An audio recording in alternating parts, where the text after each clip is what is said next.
Good afternoon everybody and welcome back. What a lovely couple of videos, and I must just thank all the previous presenters for such a wealth of information that they've shared. It's just been wonderful.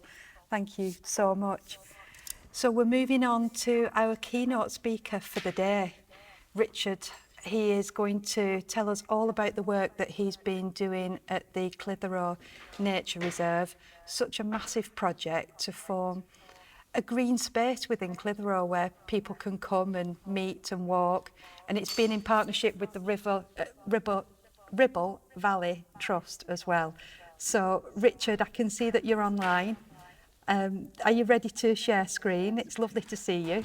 It's great. Thank you very much for inviting me, and it's been extremely interesting listening to all the previous speakers and learning what I'm doing wrong, you know, and so That's wonderful.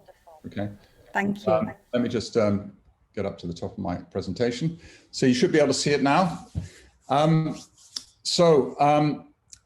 Let's crack through. I read in the sort of, in the information on the site about Sabden being at the heart of England. Well, Clitheroe, I suppose, is the sort of right ventricle of Sabden. It's very, very close. And I'm going to be taking through, I've called it a story really, about what we've done here in Clitheroe, and it has some resonance with a lot of what's been spoken about beforehand. So let me just take you through a bit of history here. The site itself, in Lancashire was very much the heart of the Industrial Revolution, and the wet, humid environment was very good for cotton, didn't sort of break the thread. So the first cotton mill was built here in 1795, and driving that was a very large 25-foot water wheel, which drove that. And of course they needed to have water to supply that. So they built the first dam really, and then they built this one you can see in the picture here, a much bigger one, a little bit about 15 years later. So they were doing cotton spinning, and then it became calico printing. Very inventive chap who was the illegitimate son of Robert Peel, who was previously one of the British prime ministers. They were calico dyers, and they built this amazing bit of works there, but they needed water, and it became the bleach and dye work. So this very big water body was dammed up, and up in the north of England, we call these things a lodge. But in parts of well, they call them a pond or a mill supply. So, but the water was powering that. And then really from 1960s onwards, it was forgotten. It wasn't used anymore. And the whole of this site was lost to everybody in the area. And many people don't even know it was there. Now, this isn't just a picture of what it is. It's a very long site, as you might. That originally would have been mainly full of water in the original lodge. And it's very much a built environment. Everything's been touched by man here. And you can see that around this particular site, housing has just completely enveloped it. And so we've got no real recreation space. And the problem with planners and contractors and building contractors in the UK is that, you know, it makes so much money to make money out of housing that they build loads of houses and very little else for people to do. So there was definitely a need for creating the right sort of environment for the local inhabitants. And so the objectives there was to really improve the quality of the river with our partners, River Rivers Trust, the biodiversity of the site. But because it's right in the middle of the town, it's a great opportunity to improve the education of the public. And that starts, of course, with kids and everything else about nature and getting them close to nature, but also to create this public space for the community. So that's what people saw already beforehand. It was just a wall. Nobody really knew what was behind it. Nobody climbed over it very much. It was just completely undergrowth on the other side, 50 years of neglect. But a housing company had bought it and developed and built some houses around the fringe. But really now it was a bit of a liability. So the dream that people had had for 20 years, there was a chance of doing something. But there was plenty of drama about the funding. And, you know, we had a fund from the European Regional Development Grant, which was about to come to an end. And so we needed to move very quickly to get that. And when you have multiple pots of funding, everything has to come together to make it to work. We also have in this country, we have when housing contractors build houses, they are required to put money aside for benefit to the community. That means social projects, youth projects, and other things. And that really is an attempt to get the local community to accept the fact is that housing is going to be built on in their backyard because you get benefit from it. And that money is paid to the local council. But sort of there's a little trick there, because if it's not used within 5 years, it goes back to the developers. And we had about £336,000 worth of funds that was about to get paid back by the council to the developers. And we had to move very quickly to get hold of that money before it went back. So the pressure to try and do this was great. And we've got really good input from other Lancashire environmental funds, which actually topped up the money to where we wanted to do. So we had to buy the land, and we bought the land for £1 because it was a liability. And the owner of the land then made a charitable donation of 150,000. And that's enabled us as Primrose Community Nature Trust to have some money to run the site going forward, and the council put that in. But to give you an idea of how pressurized this was, we signed this deal within 24 hours to spare us possibly losing it. Otherwise, it wouldn't have happened. So really important part of getting the money together. That was a really good team between ourselves and particularly River Rivers Trust. So this was the state of the site. Very little open water. The silt was more than 7 meters deep, and it'd been trapped by the dam. And the quarrying upstream of this had been putting the tailings into the river pretty well illegally, actually. But it created this silted up area. It was inaccessible, but also what was also making it worse was that because there was a broken sluice gate towards the bottom of the dam, all of that silt was being drawn off by water running through it and just completely silting up the river downstream, meaning that it was very difficult for insect diversity, plants, etc. And, things like dippers, kingfishers, would suffer. But it was also a horrific site for industrial waste, fly tipping, litter that's washed down from Clitheroe on a regular basis.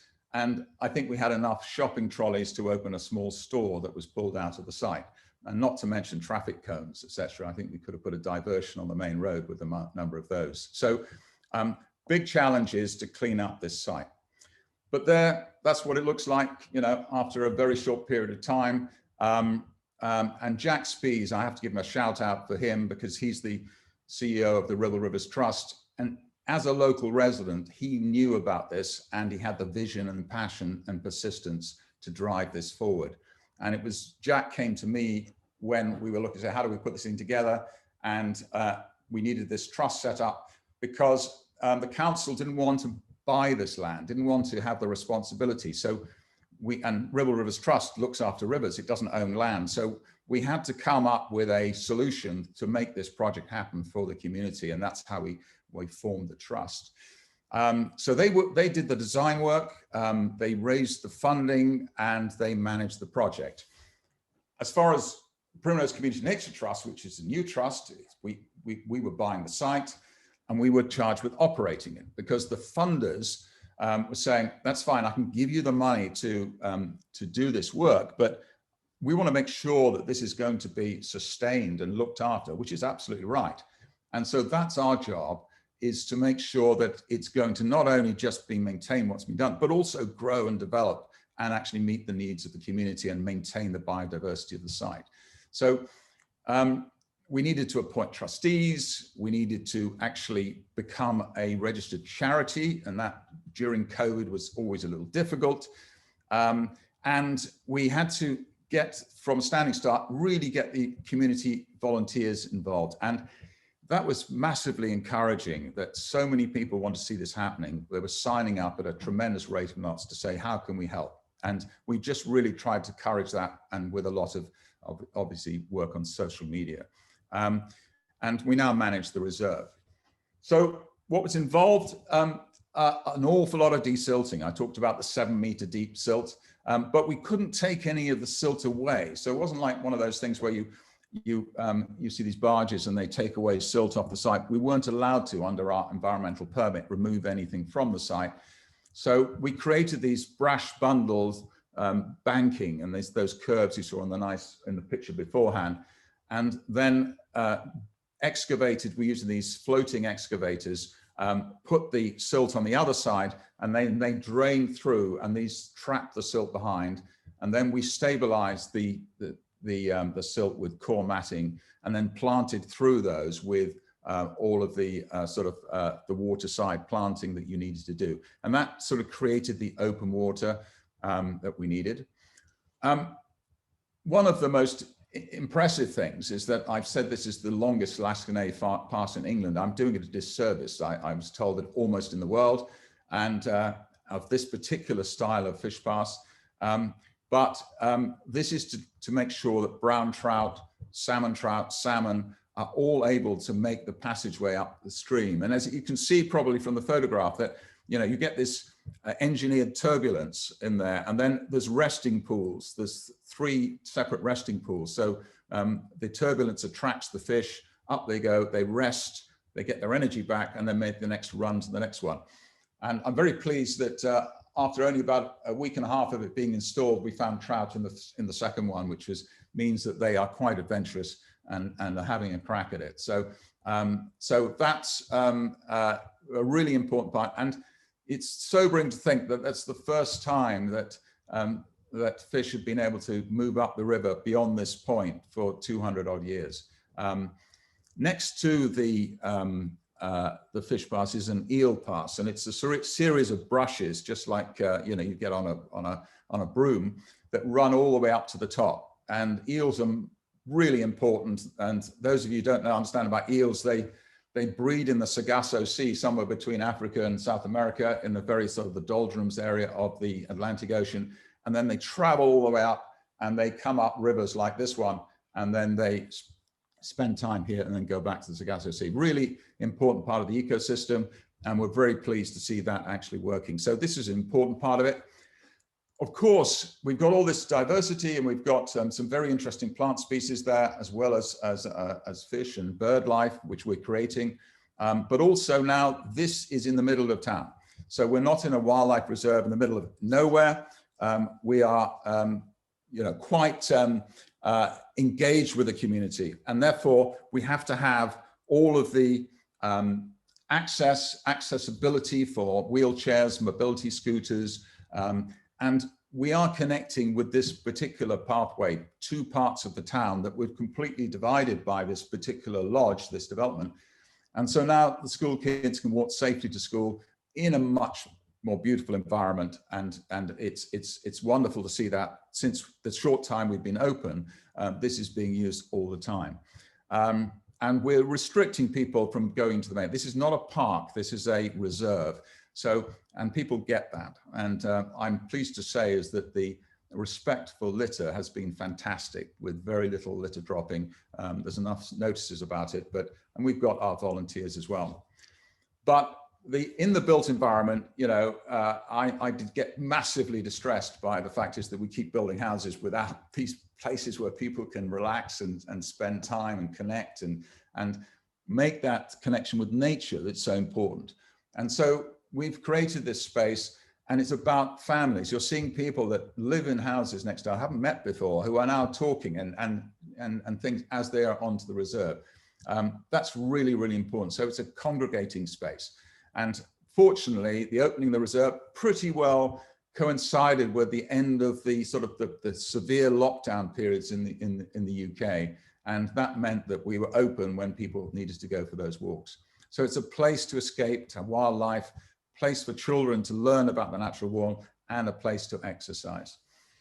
Now, volunteers, I said, are really important. And we have, that yellow skip on the right there, we have filled 7 of those with rubbish from the site, and there's probably a little bit more to go. And that's nothing to do with the contractors. This is just what the volunteers have actually collected as we've been digging things out that have been bedded in the river, and things that over the years tremendous support for that. But we've also got massively invasive species. I don't know whether you have it in other parts of the world, but we have something called Himalayan Balsam, which is an amazing plant that just smothers local plants, and it takes years to clear them, but we've got more resolve than the balsam, and within 5 years I think we will clear, and that will make sure that you've got a much more native wildlife planting that's going to be taking place. And the great thing about volunteering now, volunteers, is that you just look down the list and see what skill levels everybody's got. It's fantastic. And so we're going to use those skills. We've got enthusiastic litter patrols. We've got major clearance in the reserve. We talked about that. But also it's about education. And we're running educations in schools and in the town about litter. We're surveying up the river, upstream, and looking at where litter enters the river, and educating people there and there. So there's lots of that happening to try and keep single-use plastic out of the river and get around those programs. Education in schools. We've had tremendous engagement in schools from the very beginning, particularly primary school. It's pretty well next to the site. And the kids have been wonderful on that. And we're doing some tree planting with them. Biodiversity surveys. Elderly residents, we've got plans for walking schemes, particularly for healthy hearts and diabetes control, and where people are being accompanied to get them out of their houses. And also, we need fundraising. We need help for that, and need to get planning for phase 2. So let's think about the next phase, what we're doing. Well, we managed to raise the money on a hopeless site that was so, for most people, it was a bridge too far. We have actually proven it's possible. The rest of it is more simple. And because of COVID restrictions, then we couldn't put everybody together in a town hall meeting. We had to do it on a Zoom consultation, which I ran. And we had some tremendously good ideas. A circular walk is what we want to do, where we can make a complete trip around the reserve, which is very possible. And we've done plans for that. We also have a link to the middle of Clitheroe, which is through the school grounds, and we've negotiated the rights for some passageway through there to do that. Some more open water, and we want to sort of deal with the runoff from roads by introducing sort of willow and reed beds to actually make sure the quality of the water improves. And there's a need for a building that we can get on the site somewhere for education and community space, and that's going to be a really zero carbon, beautiful, nice little building, architecturally nice, not just a shed. Something that is going to be in keeping with our ambitions. And introducing some species, like there's some English crayfish that are under threat, and there is endangered native mammals like water voles, which we have got an expert coming to see whether we can introduce the water vole back into the site. So, and we're looking a little bit further afield to owning and managing local land parcels. Bits of contractors build houses. They have to get some green space, they find some green space, and nobody looks after it. So we are looking at, say, taking over some of these spaces as well, and stretching our opportunities. So on to lessons learned. It's been pretty difficult during the COVID time, to be honest. We had lots of difficulties. Our contractor workforce got completely taken down by COVID at some stage. We had difficulty in getting experts to attend the site, restricted ability to have that oversight you need on all the time.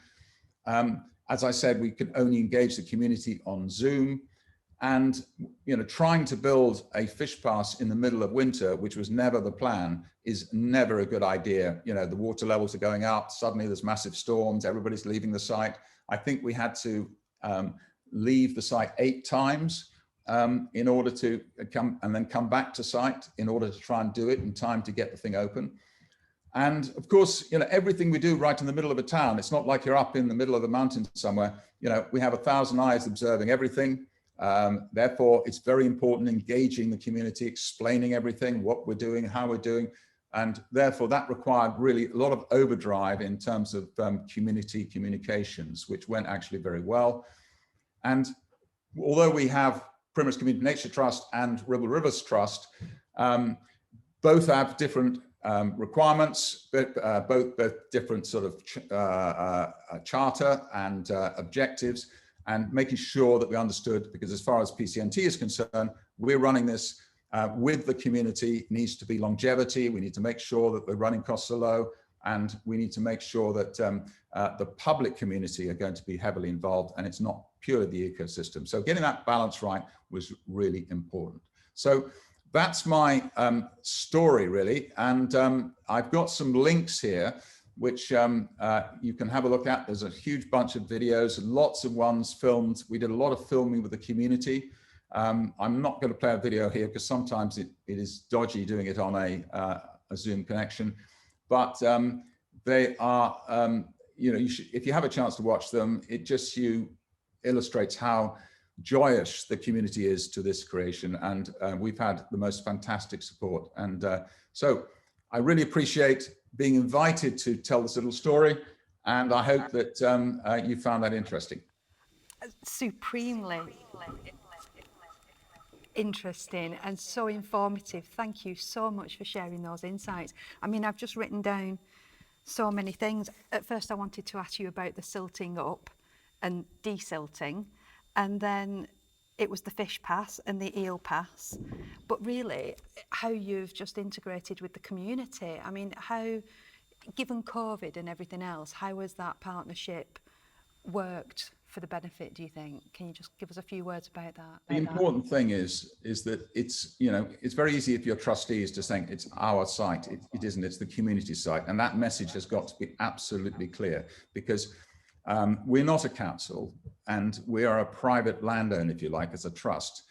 And from the very beginning, you have to make sure that your posture is that this is our space, it's the whole community, and we just happen to be trustees that have got the legal responsibility. And that has been drummed into people. So you've got fabulous people turning up with their planting and wanting to do things and putting things on site, and it's almost trying to keep them away from, is that native planting you're doing there, etc. And so, but you know, there's been so much enthusiasm, and it's really important is that people feel proud of everything. And if they feel proud, then they will look after it. There was a lot of concern about we're opening a space up and we'll have it vandalism and everything else. There was one very funny occasion when the owl, which I got carved, I got a very good carver to do that owl, and suddenly there were these yellow markings on the tree, and it went around like wildfire on social media that someone had vandalized it. Well, actually, they were the markings of the tree surgeon that someone has finally noticed I hadn't actually removed. So the next morning, I had to go down and scrub it all off, so that otherwise the social media would go nuts. But that was the sort of the passion people felt, that they were so outraged that anybody would do anything. So, and that's real ownership, and that's the important thing in getting a site to work like this. Gosh, well, could you hang around for the Q&A round table that's going to be after our next presentation? We'd love some more insights. Of course, delighted. Thank you very much. Thank you. Thank you very much. Well, our next speaker is Anne Vanner. She is an architectural technologist. She's an architect, an academic, practical researcher, an educator, and for the last 10 years has taught the BSc Honours Programme in Architectural Technology at UCLan. So it's with tremendous pleasure I hand over to Anne. She's going to give us a very stimulating and provocative presentation on the demise of the word sustainability.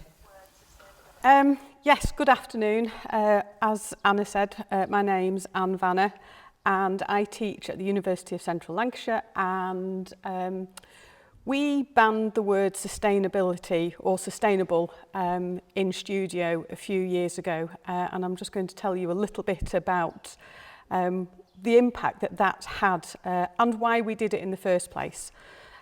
Just catch up with myself. So yeah, like I say, my name's Anne. I'm an architect and an architectural technologist, and I've taught at UCLan now for the last 10 years, but I have been in practice before that. Architectural technology is slightly different from sort of architecture in that we very much focus on the science and the technology that goes behind sort of the architect's work and helps basically translate the work that the architect does into what the contractor can actually build on site. So this is a picture of the students looking at some works. We have a tagline in the course of practical creativity. We believe in the power of the detail, so how junctions, materials go together. And we truly believe that as architectural technologists, we can detail the buildings, but that detail might improve the energy efficiency, which might tackle fuel poverty, which will then ultimately tackle climate change. So we really do believe that with local solutions we can deal with global problems, or the other way around. It doesn't matter. When I introduce students to the course, one of the things that we always talk about is that they will get their hands dirty. We think it's really important that they understand the build process. They are familiar with the materials. So we've done all sorts of live projects, taken students out of the classroom, out of the studio, and got them to sort of build, make, break, and set fire to things. We're quite happy to be quite destructive. But like I say, a few years ago, we banned the word sustainable from all our written and spoken work. And why did we do that? When I was thinking back about it, there were sort of three main reasons: history, time, and education. So from a historical point of view, we do have form in this idea. We've done this before. About 10 years ago, we banned the word eco from studio. It was as a result of two sort of conversations that were sort of taking place. There was a book that was written, which is Eco-Minimalism, an antidote to the eco-bling. And we also had Professor Tom Woolley from Ulster University, who was working with us on a number of things. And we'd sort of had this conversation about people just tagging the word eco onto things, and it meant that the students didn't ever really question anything. So we've done it before. We truly believe that the impact that we have on the earth is huge. So there's this nice statistic quote that 90% of any building's ecological impact on the earth is defined by the earliest design decisions, such as location, orientation, mass, form, materials.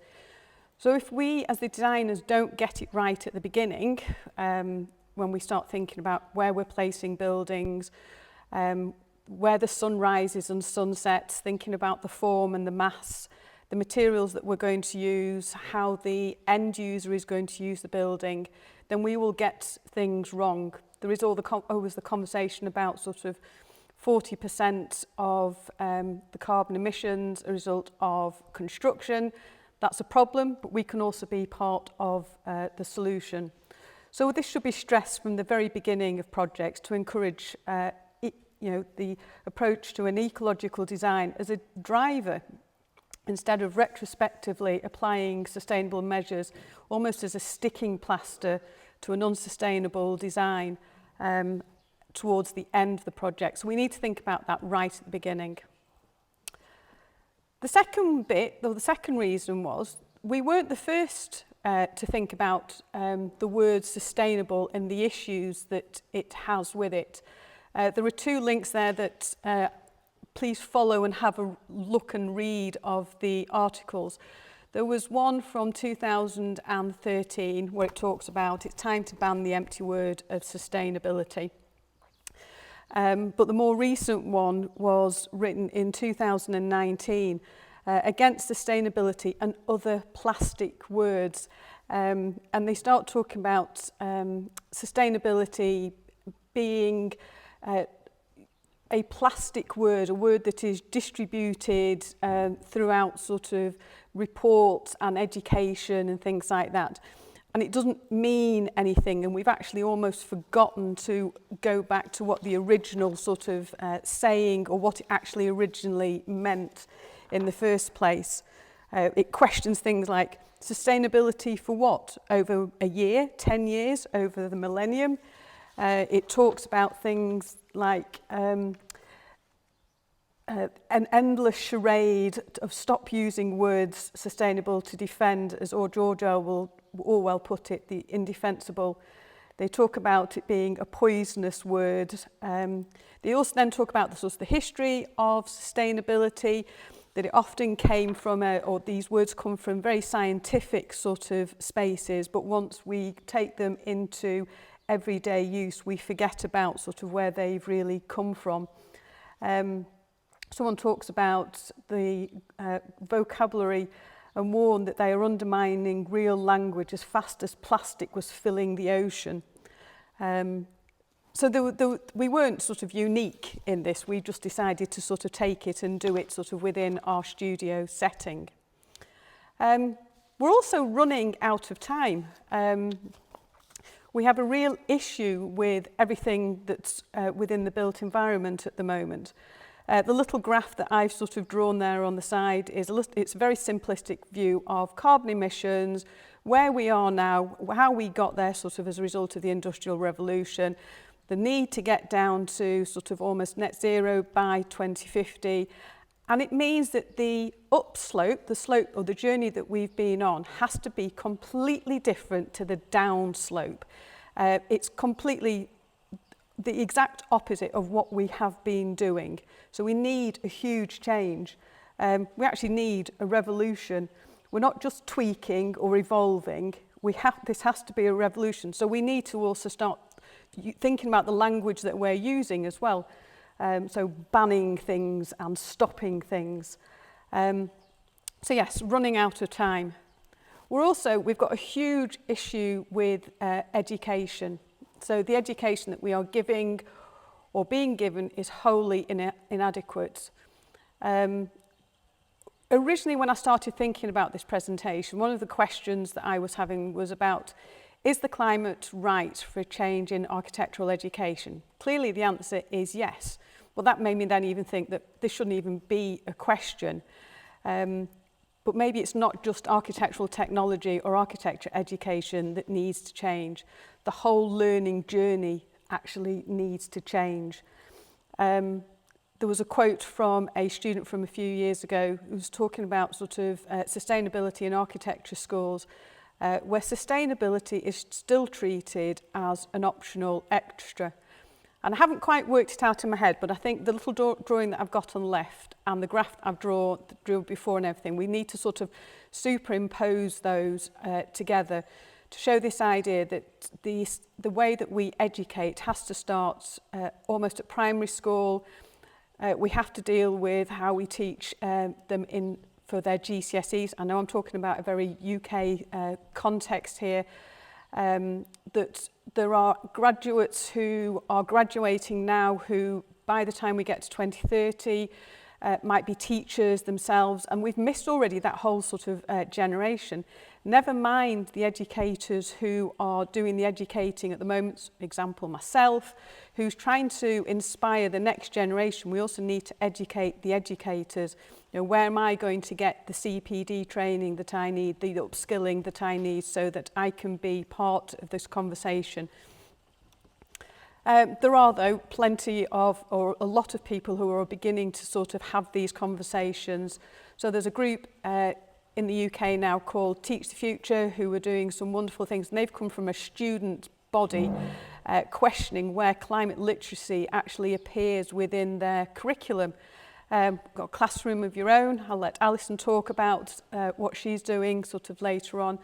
But then, and I'm going to say it wrong, the Anthropocene School of Architecture, where again this idea that graduates beginning to realise that they are lacking the skills or they haven't been taught what they need to be taught, and going out and trying to find their own way of learning. And I think what we've dealt with through sort of COVID has sort of highlighted that idea that we could possibly put our own education together, that now that everything's online, it's accessible, there's equality and equity in sort of how we access education, and maybe we shouldn't be teaching students how to answer the questions, but more about asking the right questions in the first place.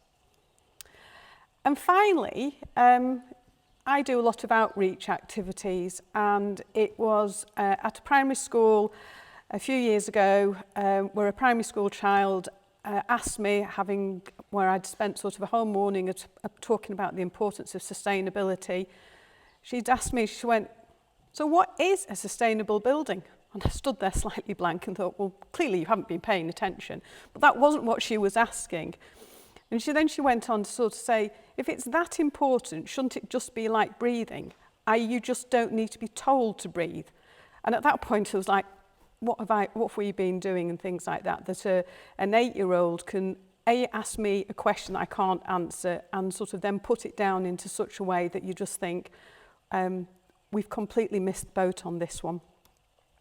So we banned sustainability and all the derivatives of the word in our studio and in the written work when students were either doing their dissertations or their design projects. And what was the impact? Well, there were lots of things. First of all, we had to sort of almost go back to basics and try and understand the word in the first place.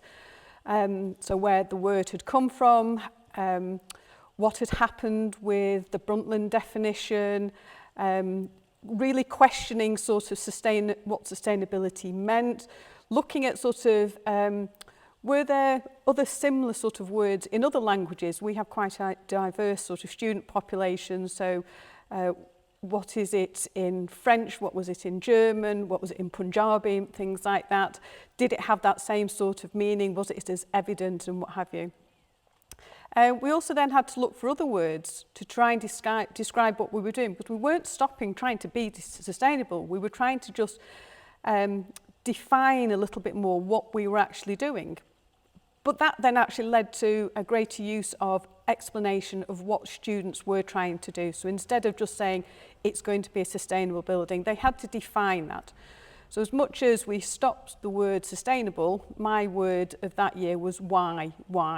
So when they sort of would say that they were using some sort of material, I would ask why. We then sort of looked at the wider context of the language of sustainability. So other words that had been used, we did a lot of sort of background reading. We also then heard the word more because it was at the forefront of our mind. When we finished with studio and we went home or we listened to the news or we went shopping, you'd sort of see the word, you'd hear it.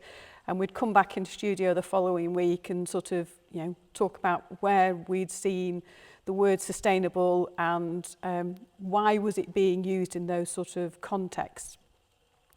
We also looked further afield to architecture and construction to sort of see how other disciplines and areas were dealing with these sort of issues and see if we could learn from them. So we started off looking at what was happening in the aviation industry, questioning sort of, the materials that we're using. Can we have sustainable concrete? Well, what were they doing in concrete to try and sort of justify the use of those words? But even further than that, sort of what was happening in fashion, the impact of cotton manufacturing, and all those sort of things. But that we brought then that back into the studio. And that gave us a greater understanding of our own profession, but also the impact that our profession was going to have on the bigger picture as well. So the impact was huge. What was the impact, though, on the students? I think the graduates who had been through this process became motivated learners for life. Not only was I asking the question why, they learnt to ask the question why. And I think we also gave them the confidence to ask why. So when they go into practice, they, just because someone has done something for the last 5 years, they have the confidence to stand up and go, well, why are we doing it like that? Could we not do it another way around? We taught them the joy of learning how to learn as well. But also by thinking about asking the right question, not just answering questions, that their role was not just to fill an exam paper, their role was actually to question everything and to ask questions. and make sure that they were asking the right question of the right person. You can often ask the right question of the wrong person or the wrong question of the right person. And we, things around sort of digital proficiency sort of were increased in terms of their research abilities and things like that. But I also think one of the things that legacies that have come out of this is this mentoring upwards idea. Gone are the days when you went into practice and the practice director was the person who had the knowledge and the understanding and you looked up to them. I think there's the shift to, I hope there's a belief that actually the younger generation have a skill set and some ideas that are worth listening to, and this idea that we should sort of mentor upwards as well. So when we look back at that graph, that those students are able to have a positive impact on the generations that are coming up behind them, but also on the generations that are coming up, that are in front of them. What's my next step? I'm going to take on the phrase human-centric design. That's my next one. And thank you very much for listening to me. I mean, all I'm hearing is, I mean, you put the symbol in there about revolution, but I'm just hearing, and I put it in the chat actually, grassroots change for practitioners, and that's something that I know in the Zoom regens later on tonight we talk about such a lot, is the change, not just the education, but taking it that next step further. And you are a practitioner, so what advice would you give us? I'll just say as well, sometimes language can be so limiting, can't it? We use limited language, and yet we are creative people, and we communicate perhaps in pictures and designs. And can those two be linked? Yes, they can very much be linked. I think, so I'm a practitioner and I spend my life drawing, and part of that has been as a defence mechanism because I'm actually dyslexic. So I've just sort of said for years and years, I'll just draw, I don't write. And that's why I use images. But I think the confidence of working with the students, of putting myself with the students as opposed to sort of being the tutor outside the students, and opening up about that, meant that the conversations were a lot more sort of honest and open. And as a result, we've all found joy and fun in reading, looking and listening as well, in terms of, whether it's listening to what people are saying, listening to what the older generation has said, because as much as we sort of believe that we are sort of the first lot sort of going through this and things like that, when you listen to sort of, David Attenborough and things like that, these are things that we've been talking about for some time and again, and sometimes I think we forget that. So it's the whole way of communicating, drawing, listening and speaking.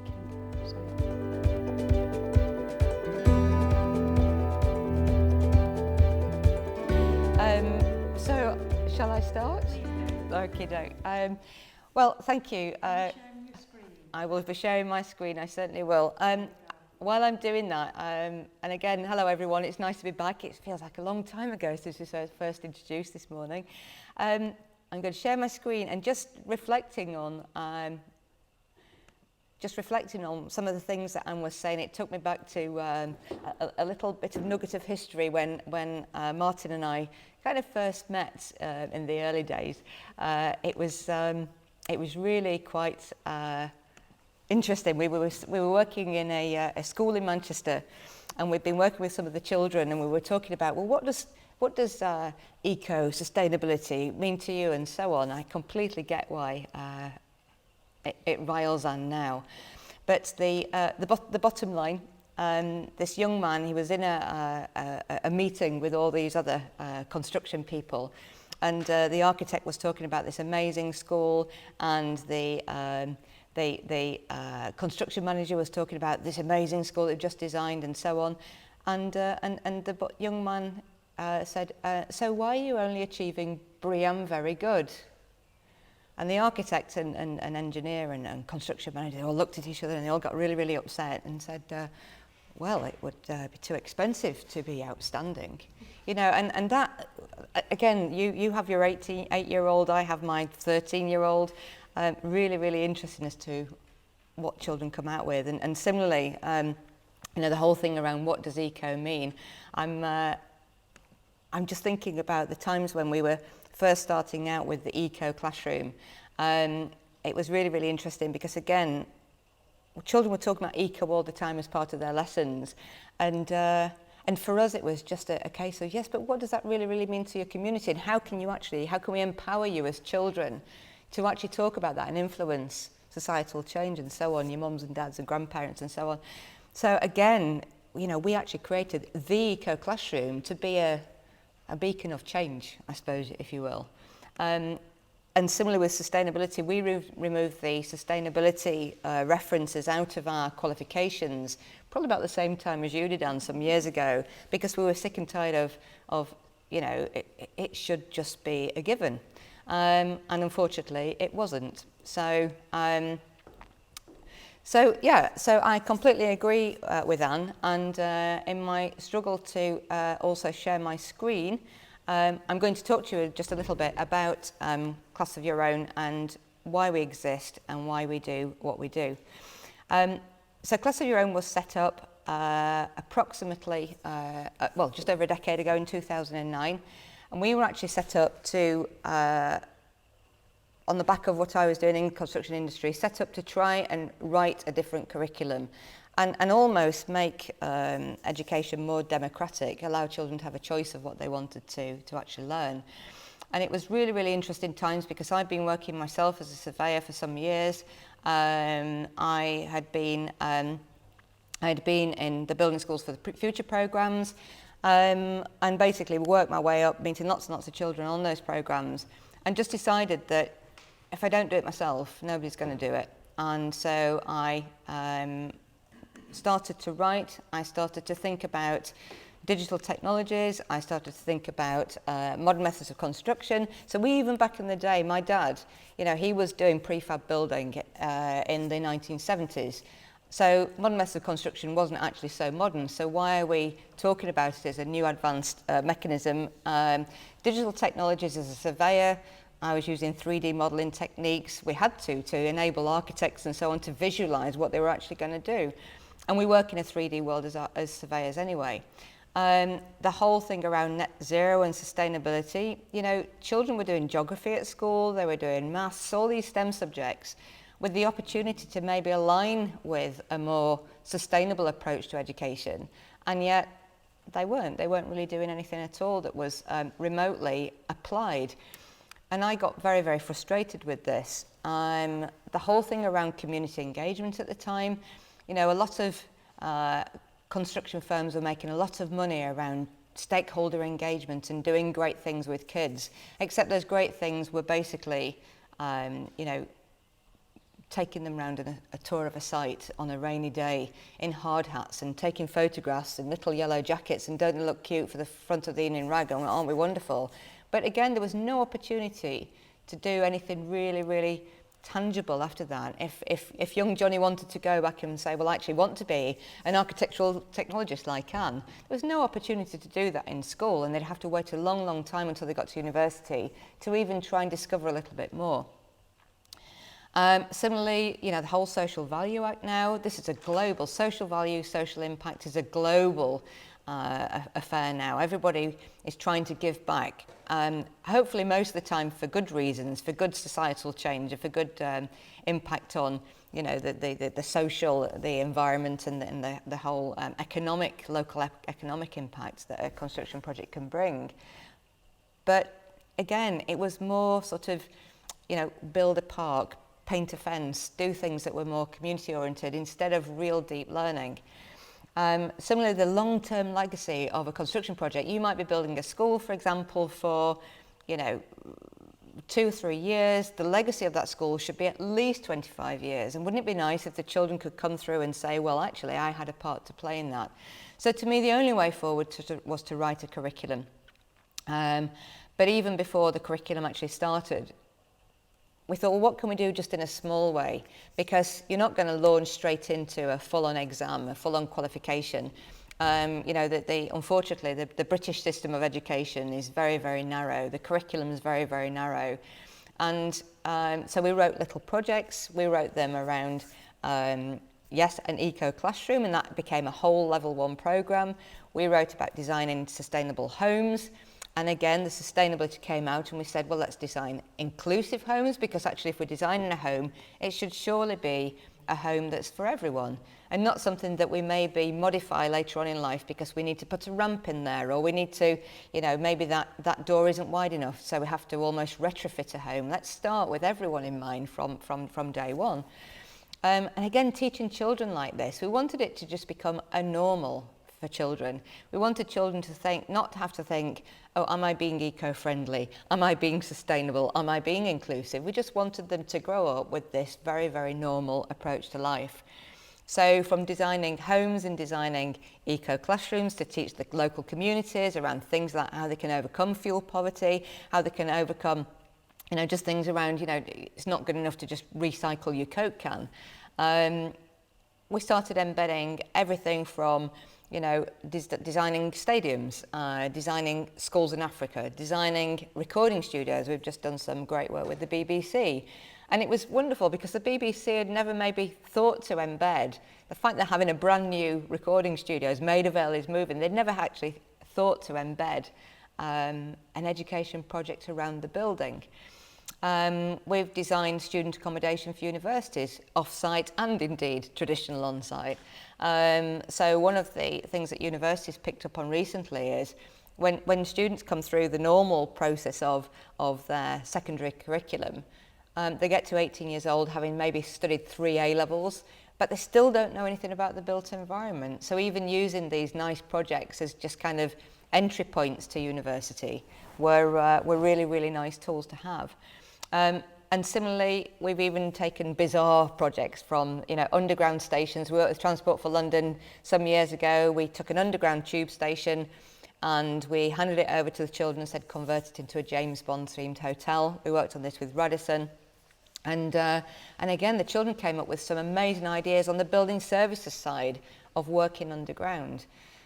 I think I've always been a fan that if we actually give the children the wherewithal to design from an early age and understand why they should be designing, yes, sustainably, yes, eco-friendly, yes, inclusively, it just becomes, again, whatever project they work on, it becomes a very, very normal thing for them to use.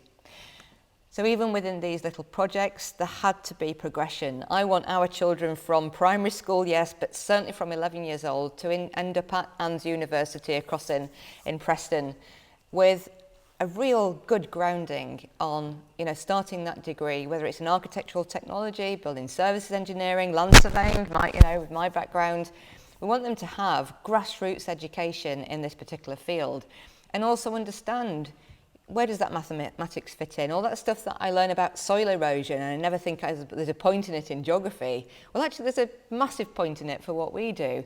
And certainly listening to all the work that Richard's done down in Clitheroe, it's just wonderful because we can actually embed that into curriculum. We can make sense of what they actually learn in very, very traditional subjects.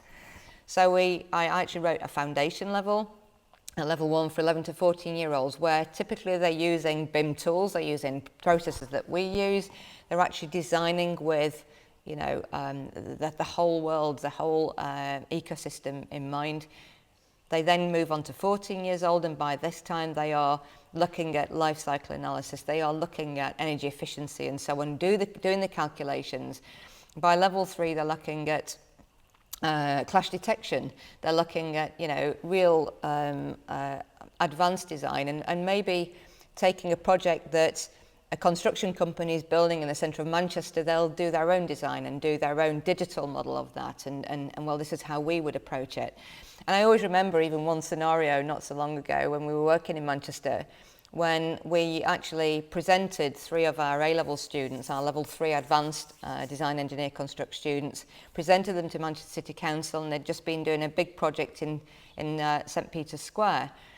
And when one of the young ladies who's just come through her architecture degree at Salford University and just been in touch recently, we never quite lose our students, Manchester City Council said, well, you know something, if that had have been as part of the tender, we'd have picked that one. And it was something really, really wonderful because, you know, the girl at sort of 18 years old had really, really mastered the art of designing an office block. very, very sustainably. There were no clashes. She'd run all the clash detection tools and so on. And even though they're not learning on the grand scale that we do in industry, to give them the appetite and attention span and real, understanding or grassroots understanding of what we do means that when Anne picks them up at 18 years old, plus when they're going on to do their degree, they really, really know their stuff. They really know what they're talking about. And also they've made the right decision of, well, which branch of design, engineering or construction do they want to go into? Because all our children, I think it's fair to say, start as architects at year 11. And when they get to 16 years old, they've made their mind up, actually, I'm a quantity surveyor, or actually, I'm a land surveyor. There's a few of us around. I think one of the other things that was really, really important, that was really quite extraordinary during COVID, is that everybody, all my friends, all my colleagues in industry, were all working from home. My friends at Mott MacDonald, at Arup, at Balfour Beatty, at Turner Townsend, everybody was working from home. And it was really interesting because at the time we were looking at, well, if we're working from home as professionals, then surely children can do the same.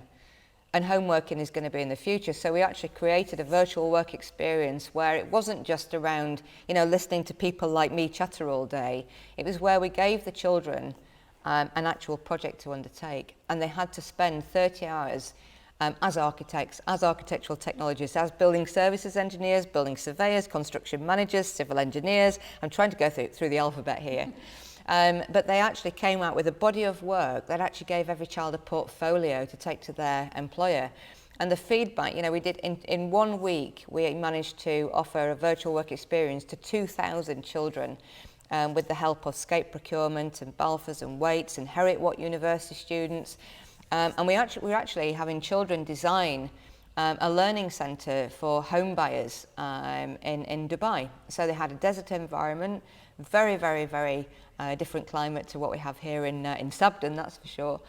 And it was extraordinary because the children were really, as we listened to them and talked to them and explored what they were actually researching, they were actually looking at science in a really, really, really hands-on way.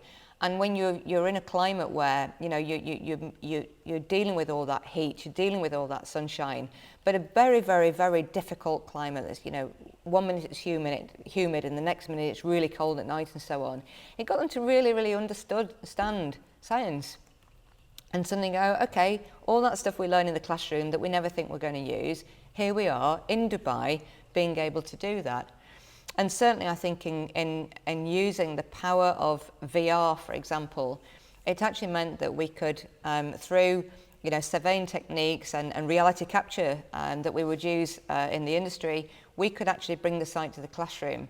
And it was absolutely wonderful to all those children across the length and breadth of the UK could actually, through the power of VR, be on site in Dubai, be looking around, be looking at the orientation, and actually feeling that they were there. So we've got a great VR tool that we're launching on Earth Day in just 2 days' time that I'm so excited. Because the issue for me is still that many teenagers consider climate change one of the biggest issues, but they see climate change as a threat, but they're really, really not clear on the causes. So this year's competition, and I'd love you to all to visit our website, designengineerconstruct.com, and I think as Anna says, it's been put in. Our competition this year focuses on COP26, and actually designing an education centre for our planet, COP, Centre for Our Planet. And children will design a building that actually teaches each other about the science of climate change, because it is a very, very difficult subject to break down for children.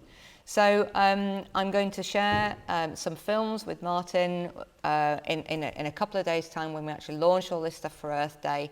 I would really, really encourage you to follow what we're doing on Twitter at Class of Your Own and get involved, because this is a global competition. If you go to the website, you can click on Design the COP and Design Challenges, and this is a global competition. We've got children from Hong Kong, Malaysia, Thailand signed up, we've got Australian signed up, we've got Irish, Scottish, English, Welsh. Get involved. And I'd love to see that all these lovely colleagues that we've known for the past 4 years actually sign up your students, and as universities particularly, help students in secondary schools design a building that can teach them about the science of everything that we've been talking about today. So, so that's it from me, a talkathon, I suppose, really. Thank you very much, Alison. That was wonderful. And I think what really resonated with me and what I want to ask you is about the level of skills that are coming through now, because I sit at one end of the built environment where all we talk about is the lack of available skills, certainly not just back of house, but in the offices, drafting, surveying and things like that. Yeah. But you're telling me that these skills are coming through and that they're augmenting them with virtual reality, and they're the generation to do it.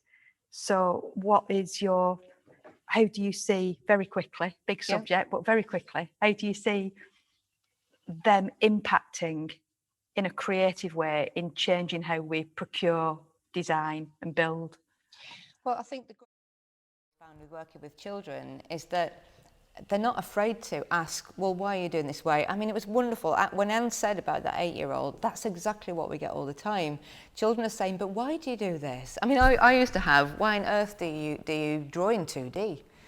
We live in a 3D world. Why are we drawing in 2D? And it's the same kind of principle. And I think children need to be taken seriously. They've got a lot to offer. And I know I'm going to give a big shout out to AEW Architects, for example. It's somebody that Anne put me onto. They've taken 2 of our students, are 16 years old, 2 deck students. They've come back and said, please can we have more? Because these guys really, really hit the ground running.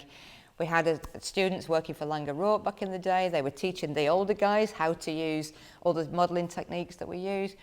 And I think it's please take children seriously, but also to educators, open up your classrooms. Don't allow tokenism to enter the room. Because unfortunately, it's that old thing of put bad stuff in, you get bad stuff out. That's not quite the words we use, but you know what I'm talking about. And they can know that people like us, and I mean all us, and I mean everybody who's listening today, can have so much impact on a better curriculum. And I think it still comes back, educate the educators, and it's that democratisation of education. If we can help more, we can really give children the choice of how, what, when, where, and why they learn. So, choice. What a lovely place to leave it for now. So we're going to take that little break now. Coffee, biscuits. Get up, walk around, go outside into nature, listen to the birds.